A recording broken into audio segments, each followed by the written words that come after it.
Sisimula po tayo sa chapter 9 at dito po mababasa natin ang tungkol sa pagpapagaling ni Lord Jesus Christ sa isang bulag. So yun nga po, may dalawang klaseng pagkabulag o bulag. Yun nga. So ang gustong iparating sa atin ni Lord Jesus Christ dito ay tungkol sa pagiging bulag. So may dalawang klaseng taong bulag o di kaya may dalawang klaseng pagkabulag. Una po, yung bulag ka sa physical. No, na makikita talagang literal na bulag yung mata na hindi yun nga, walang makikita talaga, as in blanco. So yun nga po, ang pagkabulag ng isang tao, simulat sa Paul, hindi lang dahil sa generational curse. So hindi lamang sa generational curse or dahil nagkasala ang tao, kundi para maipahayag o yun nga, ma-display ang kapangyarihan ng Diyos sa buhay ng tao na yan. At yun nga, maipahayag din niya ang kaluwalhatian ng Diyos sa buhay niya at maging magandang halimbawa para sa iba pang mga tao pagdating ng araw na siya ay gagamitin na ng Panginoon Jesus Christ. Magiging mensahe yung anong pakiramdam ng mula sa pagkabulag, ano yung pakiramdam na ano yung sitwasyon na yun, ano yung pinagdaanan mo bago ka makakita, bago ka pa naging born, naging Christian. So ibabahagi yun sa mga taong bulag pa para din sila ay makakakita. At yun nga, bubuksan ni Lord Jesus Christ ang kanilang spiritual understanding and spiritual eyes. Kaya makaka-experience din sila ng mga supernatural o di kaya yung mga bagay na nakikita ng tao, na nakakakita. No? Yun nga po, mga nakikita ng taong nakakakita. At yun nga, dahil ang Diyos mismo ay Espiritu. So yung gusto ni Lord Jesus Christ na magiging buhay sa spiritual ang kanyang mga anak dahil kawangis nga tayo. So for a very long time po na pagkatulog sa kasalanan, sa pagkatulog sa suffering, sa pain, no? Ay pinukaw din ni Lord Jesus Christ para matuto. Pupukawin ka na. Madami ka nang malalaman at maiintindihan dahil ipapaintindi at gusto na ni Lord Jesus Christ na malaman mo na. Panahon na, parang ganon.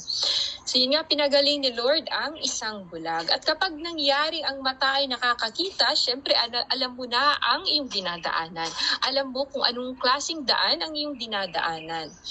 At dapat gawin ng nakakakita ang mga bagay na kailangan niyang gawin. So ngayon na ikaw ay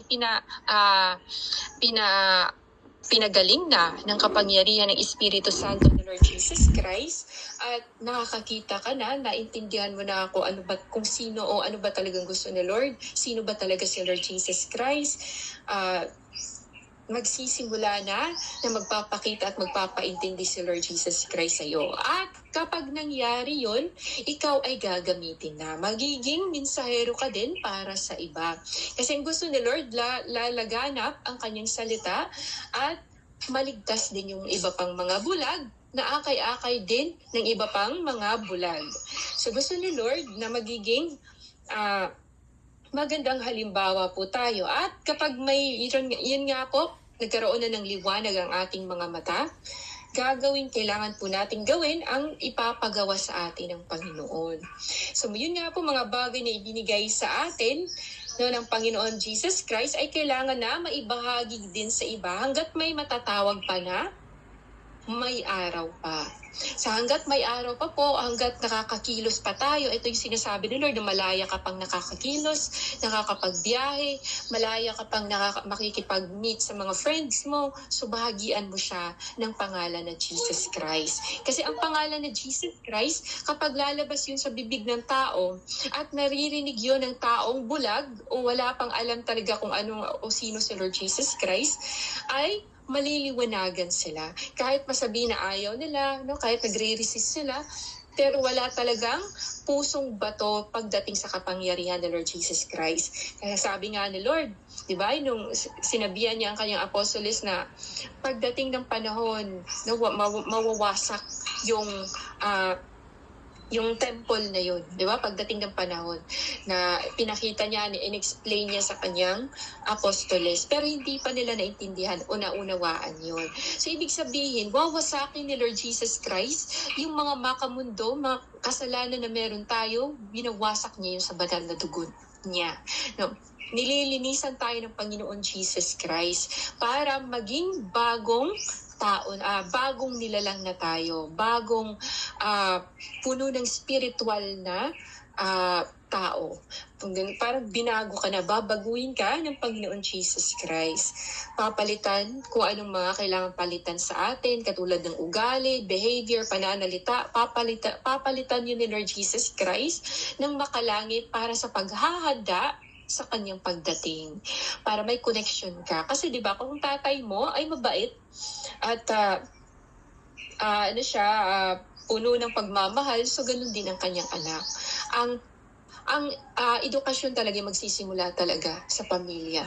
'Di ba? Kung anong klaseng magulang ang meron ng isang bata, madadala niya yun. Kung anong ugali, kung anong meron, madadala ng bata, makukuha niya yun. Magagaya niya. So, ganun po. At yun nga, hanggat may araw pa na matatawag daw, mag-share ka na, huwag ka nang mahiya. Kasi pagdating ng araw na ikahiya mo ang Diyos, ikakahiya ka din ng Panginoon Jesus Christ. Kung darating na ang mga nakakatakot na maaaring mangyari sa mundo, kung sana, no? Kung saan pala, na di ka na makakalabas dahil martial law na, sinasabi nga ng anak ng stepfather ko na mag-prepare na mag-stock na kayo ng madaming dilata, pagkain diyan kasi may rumor na nagsasabing, ayun nga, may rumor daw na magkakaroon ng martial law. So yun nga, hanggat maaari at hanggat malaya pa tayo nakakagawa, no, para sa kaluwalhatian ni Lord, ay gawin na natin ngayon. Ito na yung sinasabi ni Lord ngayon, hindi later. Kaya nga sinasabi sa salita ni Lord, today is the day of your salvation, hindi later. Gusto ni Lord Jesus Christ na may matutunan tayo every Bible studies natin, guys. Every time na maituturo si Lord Jesus Christ, gusto ni Lord i-penetrate sa puso natin para tayo ay lalago. At sa lahat ng binabasa at ginagawa natin, especially yung tama, gagawin talaga from the heart para ito'y acceptable sa mata ng Panginoon Jesus Christ. So yun nga, hanggat may matatawag pa na may araw pa, wala pa yung martial law, hindi pa nagkaroon ng kaguluhan sa buong mundo, na hindi mo pa ma-experience yung pagtatago, di ba? Yung magtago ka dahil yun nga, natatakot ka na sa kung anong nangyayari sa paligid mo. Pero hanggat meron pang ngayon, araw na ito, no, ibigay mo, ibuhos mo na. Kasi pagdating ng araw na hindi na makakakilos, hindi na makakapag-evangelize, hindi ka na makapagbahagi, no, ay, yun na, magtatago-tago ka na nun. Taguan na ang style. So, yun nga. So, huwag nating sayangin ang panahon na kung may panahon tayo makapag-share din sa social media na hindi pa nawawala ang Facebook, sige, mag-share tayo, guys, ng salita ni Lord Jesus Christ hanggat may ma-reach out, para may ma-reach out tayo na tao. Dahil hindi natin alam yung mensahe na yun, gagabayan yun ng Holy Spirit at ipupunta niya yun sa news feed ng taong nagfe-Facebook na gustong iligtas ni Lord Jesus Christ. At yun nga, wala pang war o panahon ng kapighatian kung saan ang kadiliman ang maghahari na hindi mo na magagawa pang maluwalhati ang Panginoong Diyos. No? Hindi maganda na puro lang tayo na sa loob ng bahay. Kailangan din natin lumabas at magbahagi. Yung sa Lord Jesus Christ, mahal na mahal ka, magbahagi. Especially sa Unvax po. Tayo po ay sa Unvax talaga. Ang gusto ni Lord Jesus Christ, hanapin yung Unvax. At yun, sa chapter din na ito, yun nga po, ay pinapakita din ni Lord Jesus Christ kung gaano kahalaga ang bawat parte ng katawan natin. No? Kung gaano kahalaga ang bawat parte ng tao, katawan ng tao, na kahit laway, yun na, ginamitan ni Lord Jesus Christ ng laway, ay maaari makagawa ng milagro. Kung ang pundasyon ng tao ay nasa mismong Diyos, si Lord Jesus Christ, also known in Hebrew, Yeshua HaMashiach mismo. So, ginagamit ang laway, di ba, para makapagsalita, at diyan mo din makikita o mararamdaman kung ikaw ay dehydrated na, di ba? Nagagamit ito. So, gusto ni Lord na gamitin din natin sa maayos na paraan. So, yun nga. At gusto ni Lord Jesus Christ na talagang useful tayo sa Kanya, valuable tayo. We're doing things na katulad ng ginagawa niya kasi anak nga tayo ni Lord. Di ba yung mga tao dito sa mundo, kapag may tinatayo silang negosyo, gusto nila ipamana sa anak nila. Di ba? Gusto nila ipamana ito para hindi maghirap ang kanilang anak. The more ang Panginoon Jesus Christ na mas ipapamana sa atin yung mga bagay na ikakabuti ng kaluluwa o di kaya sa physical natin. Gusto po ni Lord Jesus Christ na ganun tayo. Dahil sa taglay ng kapangyarihan ng Diyos sa mga mata ng mga tao, nakikita nila na ang bulag ay nakakakita, no? Dahil hindi sa kanila natural ang nangyayari, no? Para sila, namamangha sila, ay yun nga, bago sa kanilang pandinig, sa kanilang mga mata, kaya sila naingganyong sumunod din. Ganun pa din ang mga tao hanggang ngayon. Kaya may mga mega churches, so madaming mga members, yung isang bulaang propeta, bulaang pastor, o bulaang mga servants kasi nakakapag-execute sila ng mga milagro. Well, hindi lahat ng nag-e-execute ng milagro ay galing sa Diyos. Alalahanin po natin na dalawa po ang nag-aagawan sa mundo. Ang kabanalan na mula sa Diyos at ang si Satanas ang karumihan. So nag-aagawan po yan sa puso at buhay ng tao. Gumagawa ng mga milagro, mga nakakamanghang bagay, nagbibigay panaginip, vision, no, yung vision, nagbibigay din ng speaking in tongues, yung mga gifts, no, na hindi natural sa mata o pandinig ng tao. So naiinganyo ang mga tao pag ganun. Ang iba nilang, pag iba yung nakikita nila. So naiinganyo sila. Kaya sumusunod sila. So hindi lamang yung dahil din sa pinamimigay sa kanila, di ba? Namimigay.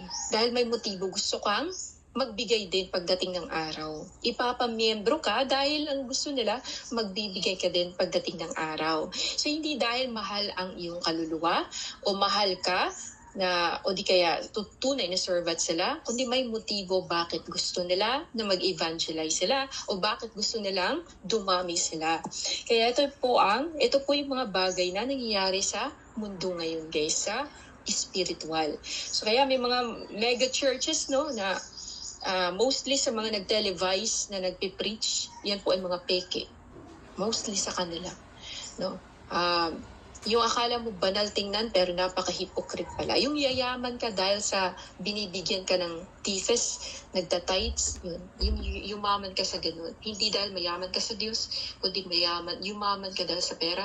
Dahil simula pa lang, ang mahal mo na talaga ay pera, hindi ang Diyos. Kaya ang pundasyon ng tao ay pera. At kung anong nangyayari sa pera na mawawala, masisira, mapupunit, so ganun din ang buhay ng taong nagtitiwala sa pera, hindi sa Diyos mismo.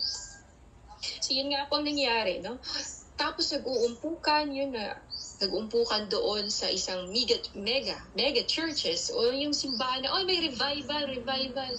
Tapos yung leader mismo ng simbahan ay hindi nare-revive ng Holy Spirit, guys. So ang nare-release ay ang sumpa. Ang nare-release ang natatanggap ng tao ay sumpa. So hindi bine-bless ni Lord Jesus Christ, kundi ang tao ay nawawala sa spiritual. Mas lalong mawawala kung ang leader na nagtuturo ay hindi talaga ginabayan ni Lord Jesus Christ at hindi dumaan sa mismong pinto. Sino bang pinto? Si Lord Jesus Christ. Sinabi ni Lord, I am the way. No? Kung hindi dadaan sa pintuan ni Lord Jesus Christ, sa pinto ni Lord, sa way ni Lord, siya po ay bulaang mangangaral. Siya po ay peking servant ni Lord Jesus Christ. Hindi po siya servant na guided by the power of the Holy Spirit. So yun nga, taong gusto maka-experience ng himala, nag-uumpukan sila, mga blessing hunter. Sige, amen, I receive the blessing. Yung mga ganun, blessing hunter po yun. Hindi po maganda yun. Dapat ang gagawin ay seek ye first the kingdom of God. Hanapin mo po ang kabanalan ng Diyos, ang mukha ng Diyos. Lord, gusto kitang makita, gusto kong maramdaman presensya mo. And then, lahat ay susunod. Hindi yung magiging blessing hunter ka. Dahil wala kang ganito, wala kang ganyan, kaya pumapasok ka sa mga churches, o di kaya nakikinig ka sa isang preacher dahil maibigay siya sa iyo. Hindi po dahil doon. So yun nga po,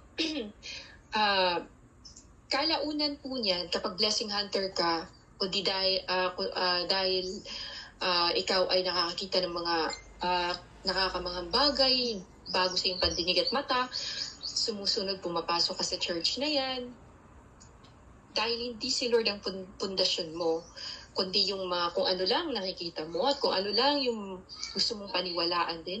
Then ang mangyayari sa tao na yan, guys, ay hindi siya magtatagal. Mawawala din siya. Babalik din siya sa mundo. No? Bale yung hindi talaga fully, hindi talaga siya yung 100% na mahalang Diyos, kundi iba yung nasa puso niya, may motibo. So, yun nga, mawawala din sila, hindi sila naka-anchor sa Panginoon Jesus Christ mismo, kundi sa mga bagay na nakikita ng kanilang mga mata. So, ganyan din kapag hindi lumalakad sa Espiritu ng Diyos. So, kaya gusto ni Lord talaga na naka-highlight yung Holy Spirit ni Lord, kasi ang Holy Spirit ni Lord ang magagabay sa'yo. Hindi mo mamamalayan, pero siya nang kumikilos mismo sa katawan mo. Basta acknowledge mo siya, nakasakasama mo siya, nasa puso mo siya, nasa katawan mo siya, kakausapin mo siya araw-araw. Then, ikaw ay ililid ni Lord sa tamang gagawin, o tamang desisyon, plano, lakad, etc. Madaming magtatanong bakit yun nga, pag ikaw ay nabago ka na ng Holy Spirit ni Lord, madami magtatanong sa'yo, bakit ka naging born again? Bakit iniwanan mo yung pagiging ganito-ganyan, pagsamba ng repulto? Madami magtatanong sa'yo, and worse is, ipe-persecute ka pa nila. So, bakit ba ganun, no? At di ka maintindihan sa mga sinasabi mo dahil iba na ang pagkatao mo. Sa ganun ang nangyari sa bulag na pinagaling ni Lord Jesus Christ. So, tinatanong nila ng paulit-ulit, hindi sila naniniwala dahil sila mismo din ay bulag. So, magtataka mga bulag din. Mga bulag na hindi pa nakakakilala kung sino ba talaga si Lord Jesus Christ. Kung bakit iba na ang nagiging pananaw mo sa buhay o sa spiritual. Hindi ka nila lubos na maunawaan. Kahit gusto mong, kahit gaano mo ka gustong i-explain, hindi mo din ma-explain kasi hindi ito gawa ng tao na ma-explain. Ito ay highest form na gawa ng Diyos mismo. Kaya hindi talaga siya maintindihan. Kapag tinatanong ka, ang masasagot mo lang siguro sabihin mo na, hindi ko din alam, basta si Lord Jesus Christ ang may gawa nun. No? Di ba masasabi mong ganun? Hindi mo ma-put into words. At dahil yun nga, nakakapag-execute si Lord Jesus Christ ang milagro sa buhay ng bulag na yun, madaming bitter na mga osyosera, na mga chismosa, mismong mga parisiyo na may katungkulan, nakikipag-usyoso at inuusisa, no? Nang may pagmamak, yung parang insulto ang bulag. Kasi nga guys, bulag, tapos sila nasa high position sila. Kaya siguro ganun ang tingin na lang nila sa bulag. So yun nga, lumalaki talaga ang ulo ng tao kapag hindi siya ginagabayan ng Lord Jesus Christ. At yun ang nangyayari. So, hindi mo maipaliwanag kapag binago ka ni Lord Jesus Christ. At dahil madaming bitter sa mundo na may mostly katungkulan, ay kahit nga mismong kapwa mo na mahirap lang din, no? Sa yung status sa buhay, talaga ipe-persecute ka din, magsasabi ng hindi maganda. So, the more may mga katungkulan, mababang tingin sa'yo. Lalo na kung bulag ka, beggar ka, walang-wala ka. So, hindi nila matanggap ang revelasyon na ipinakita mula sa Diyos, na ipinakita sa tao na yun. At sasabihan kang hindi galing sa Diyos o guni-guni mo lamang yan o yung sinasabi mo hindi galing yan sa Diyos. No? Sasabihan ka, ikaw lang ba ang kinakausap ng Diyos? Sasabihan ka ng ganun. Na ikaw lang ba? Lumaki kang makasalanan tapos ngayon tuturuan mo kami, lelekturan mo kami, gano'n. Lumaki kang katoliko o bago ka palang naging born again, lelekturan mo na ako, hindi galing yan sa Diyos. Nagaganon sila kasi parang nakabase sila dahil matagal na sila. So dahil matagal na sila, it means gusto nang iparating sa tao na madami na silang alam. So mostly sa mga born again Christian, lumalaki din ang ulo na akala nila dahil sa tagal nilang pagsisimba, no, ay madami na silang alam. Pero ang totoo, mangmang sila at bulag. Kahit pa, Kristiyano sila. Hindi ba't ganyan nangyayari sa Parisiyo? Iniisip nila na sila ay nakakakita talang ang batas ng Panginoon Jesus Christ, pero sila ay bulag. No, kahit sa pakikipag-usap nga, hindi po ayon sa batas ni Lord Jesus Christ. No? Mapagmataas, wala silang alam sa kung ano ang pagmamahal. So yun yung nangyayari sa mga Parisiyong, mga bulaang, mga leader. Hindi naman talaga sila itinalaga ng Panginoon Jesus Christ. Kasi kung wala si Lord, talagang araw-araw nagbabago ang tao, guys. Magbabago talaga ang tao kung wala si Lord Jesus Christ. Kaya tayo minsan pinapalo tayo ni Lord. Nire-remind tayo ni Lord Jesus Christ para tayo matuto. Para hindi tayo liliko sa kaliwa, hindi tayo liliko sa kanan. Gusto ni Lord focus. No? At yun nga, so ganyan nangyayari sa mga Parisiyo, inuusisan nila ang bulag na pinagaling ng Panginoon at hindi sila naniniwala kahit nakikita pa mismo ng kanilang mga mata. So dito guys, pinapakita ni Lord Jesus Christ, nakakakita nga ang kanilang physical eyes, pero hindi naman sila talagang totoong nakakakita o hindi nila nakikita yung mga bagay na pang-spiritual. Sila ay bulag. So yun nga gusto iparating ni Lord Jesus Christ na madaming nagsasabing sila ay nakakakita at madami ng alam pero sila pala ay bulag o binulag ng dyablo. At yan din ang nangyayari sa mga kahit nga nagbabasa ng Bible, no, cover to cover, may ganon, pero hindi niya intindihan, iba yung interpretation niya sa Bible, salita ni Lord. Dahil sino mang nag-iisip na siya ay nakakakita at nakakarinig at madaming alam, ay siya palang bulag, bingi at walang alam. Kaya mahirap talaga magmarunong na wala namang kaalam-alam. So, dito pa din gusto ipakita din sa atin ni Lord Jesus Christ na dahil sa narinig nila sa pinagaling ni Lord na bulag, ay nagkaroon ng division. Nagkaroon ng division, guys. No? Narinig nila yung sinabi o mensahe galing sa bulag. Hindi napapansin ng bulag na siya nag-evangelize na. Katulad ng ginawa ni Paul, no? Dinala siya sa hukuman. O di kaya mismo si Lord Jesus Christ na naroon mismo ay nag-evangelize din siya, guys. Pero hindi yun napapansin ng bulag na gano'n na pala ang nagagawa o ginawa niya o malaki pala ang nagagawa na niya para sa Diyos. So kahit gano'n lang kasimpleng pagsagot niya. Yun nga sinasabi din dito, yun nga sa salita ni Lord Jesus Christ na Matthew 10 verse 34, do not think that I have come to bring peace to the earth. I have not come to bring peace, but a sword. Ibig sabihin, i-divide na Lord ang kanya, i-divide na Lord may boundary para sa kanya at hindi sa kanya. No, pinapakita din dito ni Lord na sineset apart niya ang kanya. Hinihiwalay niya, no, sa pamamagitan ng katotohanan na meron ang tao sa puso niya. Ganun po si Lord Jesus Christ. No, hindi po siya naparito na para pag-isahin ang lahat, kundi talaga i-divide niya. No, parang division ng hindi yung division na katulad ng ginagawa ni Satan na nasa Diyos ka na tapos i-infect pa yung isip mo para magkaroon ng division, para ikaw ay mawala o liliko ka. So dito po sinabi ni Lord Jesus Christ, do not think that I have come to bring peace. So syempre, kaya nga madaming religion nagdedebate dahil hindi nagkakaintindihan. Iba't iba yung Bible interpretation nila, yung salita ni Lord Jesus Christ, iba-iba. Pero kung talagang si Lord Jesus Christ ay nasa sayo, naintindihan mo kung ano yung ways ni Lord, hindi mo na kailangan makipag-debate. No? Tatahimik ka na lang, full of wisdom, madaming alam. Yun nga nangyayari sa mga religion ngayon. Ay, natalo namin yung natalo namin Iglesia ni Cristo. Ay, natalo namin Jehovah's Witness sa debate. Ay, natalo namin Katoliko sa debate. Ay, natalo. Mga ganun-ganun. Pero tingnan mo sa buhay nila, hindi nila ma-apply kung ano mga pinagbabasa nila sa salita ng Panginoon Jesus Christ. It only means na hindi nila naintindihan kung anong nakasulat sa salita ng Lord Jesus Christ. At yun yung sinabi dito ni Lord, diba? For I have not come to set a man against her mother and a daughter against, yun nga, sabi niya, for I have come to set a man against her mother and a daughter against her mother and a daughter-in-law against her mother-in-law. And a person's enemies will be those of his own household.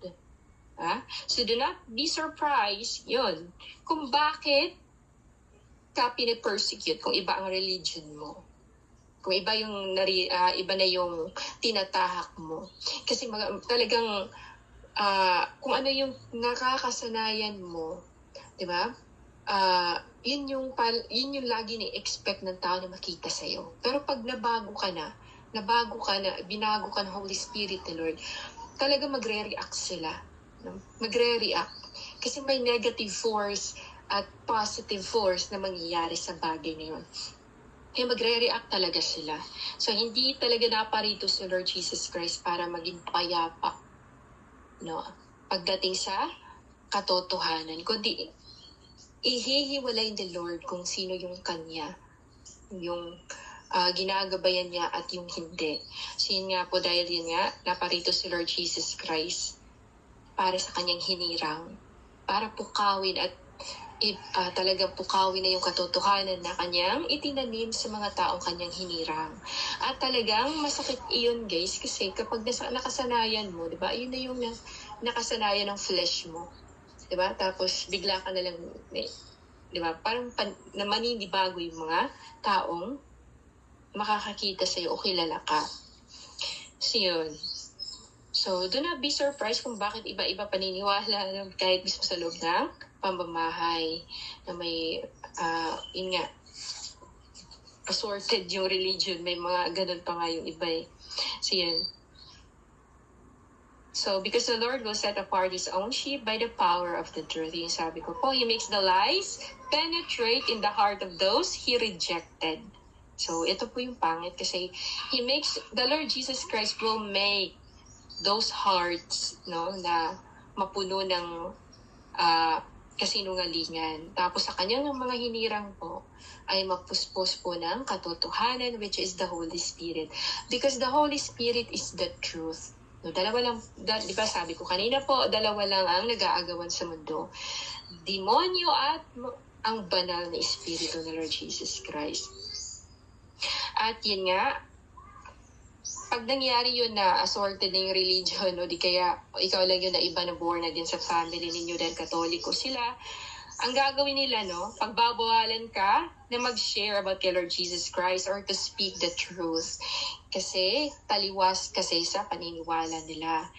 Para sa kanila, it's too much para ka nang nagiging judgmental, no? Sa kanilang mga mata, nagja-judge ka na.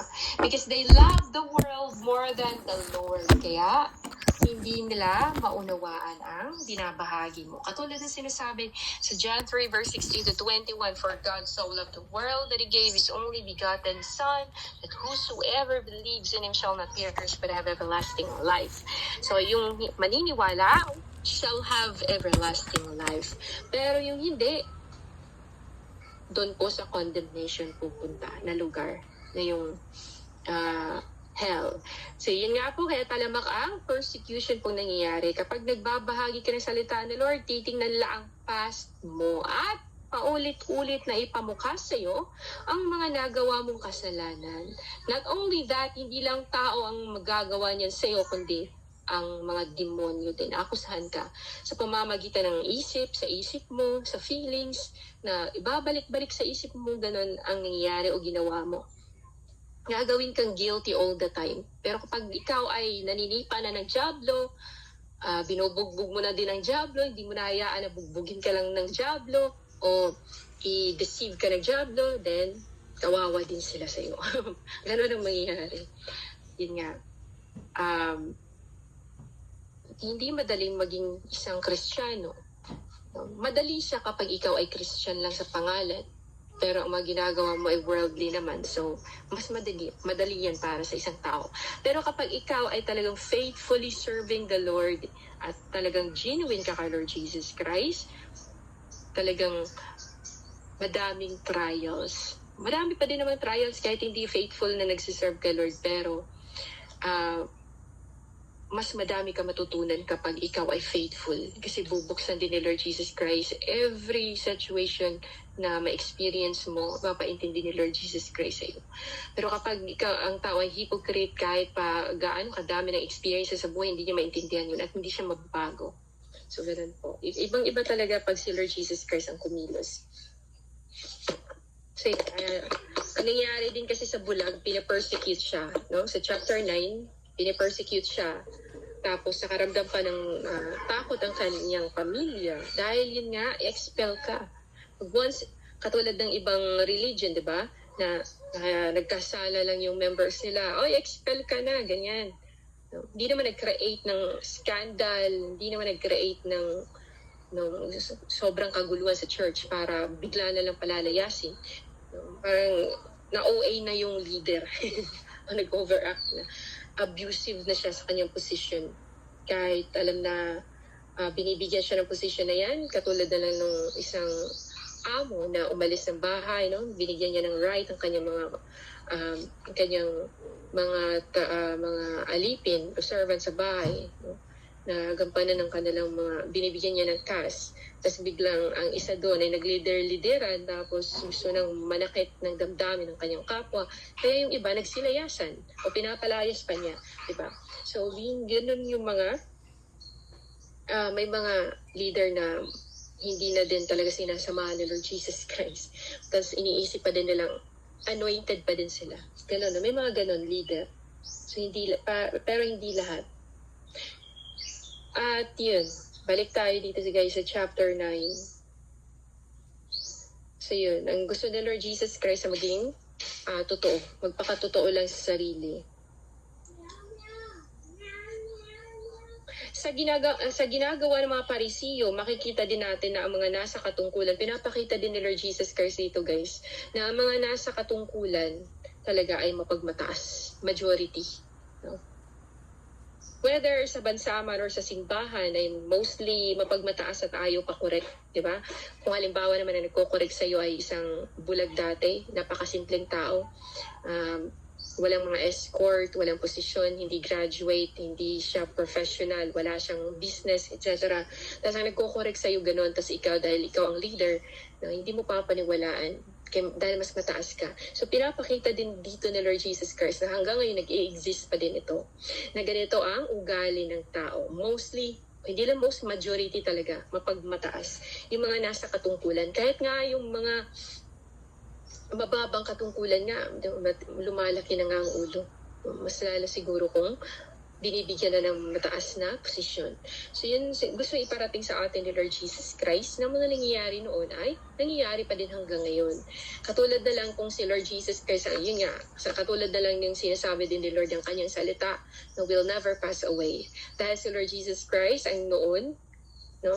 Siya ang ngayon at sa magpasawalang hanggan. Si Lord Jesus Christ, no, mga salita niya guys ay talagang faithful and true. So, nangyayari pa din hanggang ngayon. So, yun nga, paulit-ulit nila ipamukha sa iyo. Pag nag-share ka ng salita ni Lord, ganun din ang nangyayari kay Lord Jesus Christ. Although, hindi naman talaga yung kasalanan ang pinupunteriya dahil wala namang kasalanan si Lord. Pero kapag nag-share siya, sinasabihan o nagsasabi ang tao na siya yung anak ni Jose, di ba? Ganun ba? Siya yung anak ni Jose, di ba? Yung anak ng si Jose na karpentero. Nagaganon yung tao. Kasi nga mapagmataas, kahit wala namang narating sa buhay, mapagmataas, madami pa rin ganun. So yan nga, dahil ang nagko-correct ay mas mababa, no? Kaya di nakikinig. So ilang beses ko din to na-experience ang ganitong klaseng sitwasyon. Nung magsasabi ka, tapos iba yung response sa'yo. No? Iba yung iniisip nila, ay imbis na magbibigay ka ng parang opinion, gusto nila sa kanila lahat kasi nga ginagabayan sila ng Diyos. Hindi nila namamalaya na sila ay mapagmataas na. Mapagmataas at hindi na maganda ang sinasabi nila. Kung gaano kalaki kasi ng kasalanan ng tao, tas basta-basta lang siya pinatawad ng Diyos, yung tao na yun ang may mas malalim na pagmamahal sa Diyos. Ganun ang nangyari sa taong bulag na pinagaling ni Lord. Narinig ito ng ilang Parisiyong, sabi niya dito, sinabi ni Jesus, naparito ako sa mundong ito upang humatol at nang sa gayoy makakita ang mga bulag at mabulag naman ang mga nakakakita. No? Hindi niya hayaan na ang mga tao nag-iisip na sila nakakakita at alam ang katotohanan, no? Tapos wala namang pagmamahal sa kapwa, ay hindi makakakita. Hindi niya hayaang makakakita, no? Yun. Narinig ito ng ilang Parisiyong naroon at siya'y kanilang tinanong, ibig mo bang sabihin mga bulag din kami? O, diba? Alam nila, no, na bulag sila, na alam nila na nasa mali sila. May mga taong ganun, pero nagbubulag-bulagan sila. Alam nila na pinagaling ni Lord, pero nagbubulag-bulagan sila at paulit-ulit nilang inuusisa. Ito yung mga hypocrite. Ito yung sinasabi ni Lord na may yeast. Ano tawag doon? Yung pampaalsa. Diba?